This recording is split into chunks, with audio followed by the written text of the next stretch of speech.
Hi everybody. So today we're going to do the herringbone stitch, and this is a really fun stitch. Again, I'm showing you kind of like a large size version here with yarn and a plastic needle on burlap, just so you can really see what's going on. If you're enjoying my tutorials, maybe consider hitting the subscribe button. Shows me that people are watching and, well, encourages me to make more. Alright, let's get on to the herringbone stitch. Alright, so we're going to kind of imagine a line here and a line here. You can have that drawn on your fabric if you want with pencils, just to guide you, but I'm not going to draw anything on his today.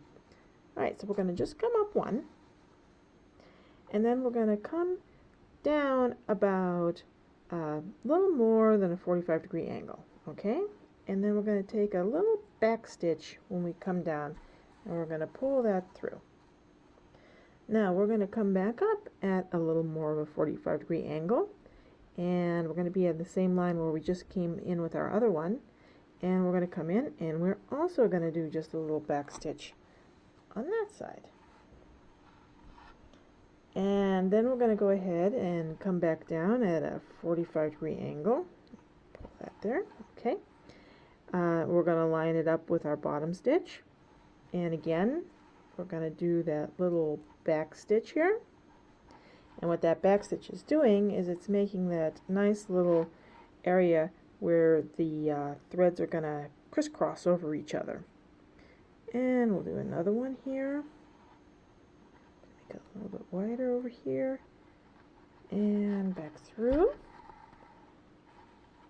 And I had a little accident with my yarn there the other day. I see I have a little extra thread. We'll just have to cut him off so he's not distracting. Okay, and again we're just going to go a little bit over a 45-degree angle and down and a little back stitch, and we're just going to keep continuing that back and forward until we get to the end, in which we can just pull through and end up tying off. And that is the herringbone stitch. If you're enjoying my tutorials, again, think about subscribing, and I'll see you in the next one. Bye!